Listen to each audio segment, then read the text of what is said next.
Hello Aries, Sun, Moon, Rising, and Venus signs. Kamusta po kayo? Sana po ay nasa mabuti kayong kalagayan. Welcome back po sa Star Tarot.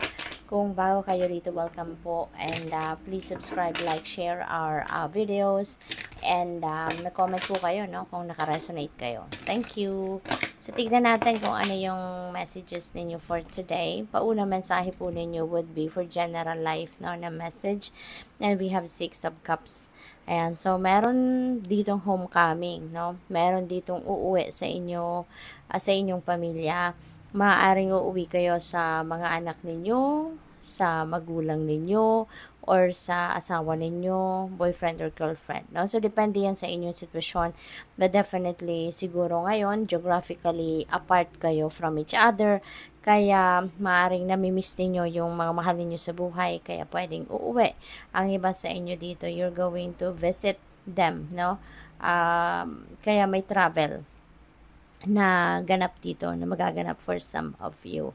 So, good luck po. And mag-iingat kayo no, sa pagbabiyahe. So, yung next message po ninyo is for money, career, and finances. And we have devil energy. So, maaring merong involved dito na Capricorn placement. Capricorn person dito, no? Sa inyong kaperahang aspeto, sa inyong trabaho, maybe you are dealing with those people, no? Na merong Capricorn sign. So, pwedeng ganun ang ganap dito. And also, this card could symbolize as well, ano, na baka may mga temptation, no? Baka may mga temptation dito. Kunyari, pwedeng merong mag-aaya or merong mag-aalok sa inyo dito ng kunyari investment na ang ino-offer sa inyo kunyari ang laki ng balik, 'di ba? Parang too good to be true, 'di ba? So mag-iingat kayo diyan, no? Kasi pwedeng budol 'yan, no? Kaya wag kayong masyadong maniniwala agad-agad sa mga offers sa inyo kasi baka ma-tempt kayo, no? Maaaring napakaganda ng sales talk na gagawin ng iba sa inyo rito, no? Kaya baka mabudol kayo diyan. Kaya ano kayo, maging vigilant, no? Huwag masyadong magtitiwala agad-agad, 100% agad-agad, no? Sa mga sinasabi ng iba. Kasi yung mga sales talk na yan, delikado din yan.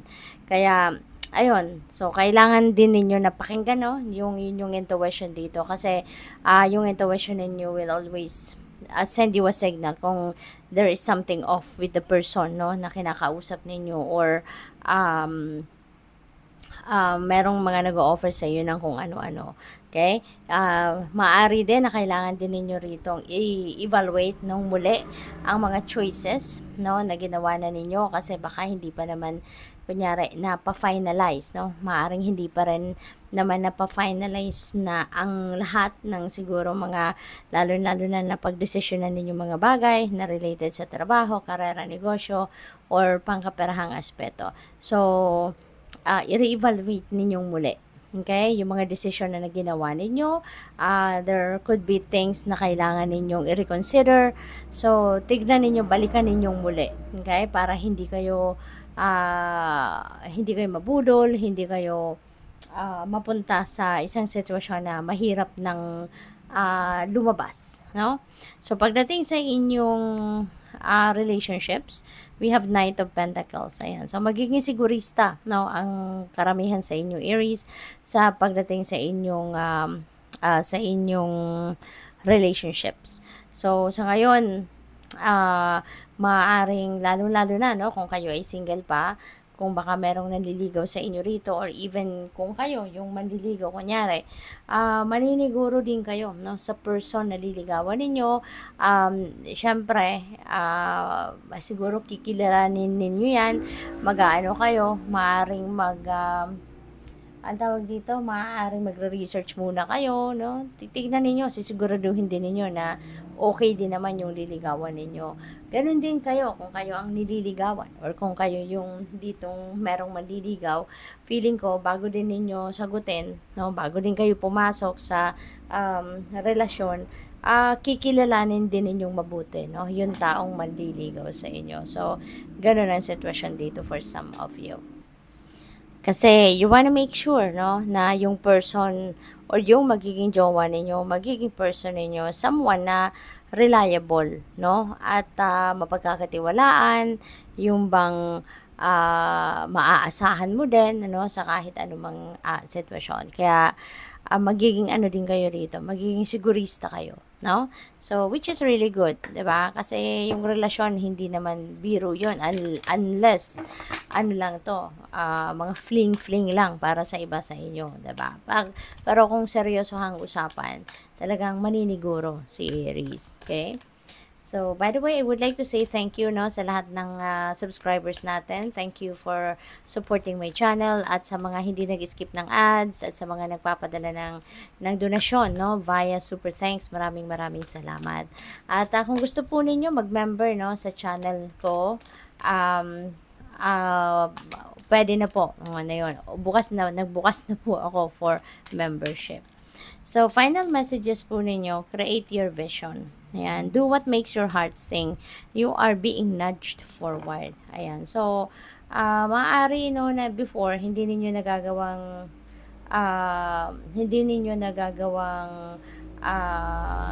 mag-take action towards kung ano man yung mga nakakapagpasaya talaga sa iyo, ano man talaga yung passion ninyo, yung ganun, for whatever reason, ano, pwedeng may nagpe-prevent sa iyo, whether that is tao or situation, no, na pwedeng pumipigil sa iyo para gawin din naman ninyo kung ano yung, or sundin ninyo kung ano yung makakapagpasaya sa inyo. Pero ngayon, you're being invited, no, to do whatever it is, no, that will make your heart sing. Ibig sabihin, follow your bliss, no, follow where you will be happy, or gawin mo yung mga bagay na makakapagpasaya sa iyo.